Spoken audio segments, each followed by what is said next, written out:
or sometimes resort to physical abuse.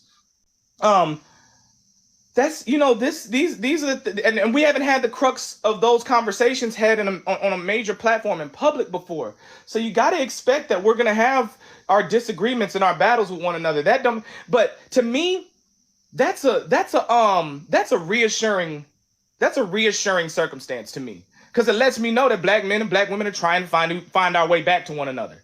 You know what I'm saying? It lets us know that. You know what I'm saying? Be worried when men stop talking. That's when we should have a problem. When men stop having the conversation is done. And men are already walking away. There's plenty of passport bros and all that type of stuff. But the men that are responding are the masculine voice for those men that either don't have the articulation, in Cartel's case, the articulation in the body, in my case, the articulation and the vernacular. You know what I'm saying? We're the one, Kevin Samuels' case, the articulation, the look that women say they want. You know what I'm saying? So in essence, if you compile all those men, we're everything that black women are saying. If you saying there's something wrong with my tone, then Cartel speak to you. If you say something wrong with his tone, Kevin Samuel speak to you. If you say something wrong with his tone, then Mediocre Tutorial speak to you, etc., etc. So we have to expect that there's going to be some conflict.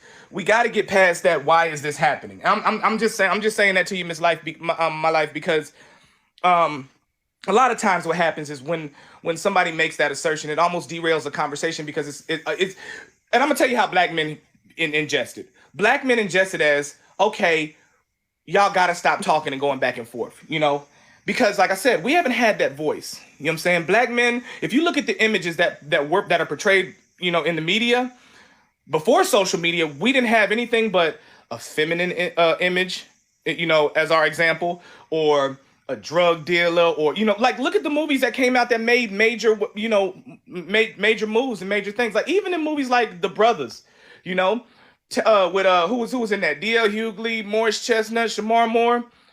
Those three. Yeah. The men in that movie, they had legitimate gripes, but that was one of the biggest conversations that we ever had about black relationships. I don't know. I wasn't here for this conversation, but I heard that y'all was talking about my son and shit, and that y'all was going to expose my son. And then that's why. Hold on. First No, off, no. just keep your hold on. I'm just saying, just don't come over here loud and do all that extra shit, because you will get dropped from over here. Moses, before you guys start, Moses, Blaze said he's in the box. He just texted me that, so I'm gonna drop down and make a space for him. Okay. Don't come up here arguing and using words that you use on your normal panel. Use the words that Moses said use over here. Please don't come over here doing all that extra shit. You will get dropped. No, I was talking to Blaze about, because I said I had a brother that did 27 years in. They know already. She know already. It ain't no explaining to her. She go where she just came from. But Moses, honestly, I understand it's a healthy debate, and we need to get it out. But I'm scared somebody is gonna get hurt. Somebody is gonna get killed. Wait, hold on. Why we gotta keep it the language? Stop using them words he said. Stop using. Let's address one thing at a time. First of all, to the woman that just dropped out, whoever did, if you don't, please don't block nobody that's in the box. Do not block nobody that's in the box. Okay? If you in the box, I need them to be in the box for that conversation. I'll handle blocking in the box. Do not block anybody in the box. Secondly, to the woman that just came up here talking about somebody, said, ma'am, I don't even know who you are. I have no idea who you are. I've never met you before. I don't know. Your phone number. I don't know nothing about your kids, and your kids didn't even come up. You didn't come. Nobody in your family came up in this live. And please understand. Hold on. She Miss Forever brung Miss Light brung her up, but what she was talking about was nobody trying to expose her son. But go ahead, bro. Well, I mean, you said who brought her up? No, all I said was, well, Cartel told me not to go further, but all I said I could relate. Somebody said her son was a snitch, and I could relate to how dangerous that could be, because my brother did 27 years in the feds.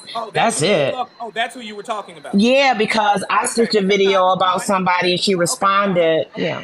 All right. She just wanted to say something. That's what I was responding to before the live got shut down. Okay. Yeah. Now I understand this. Yeah. I don't know nothing about her kids or none of that shit.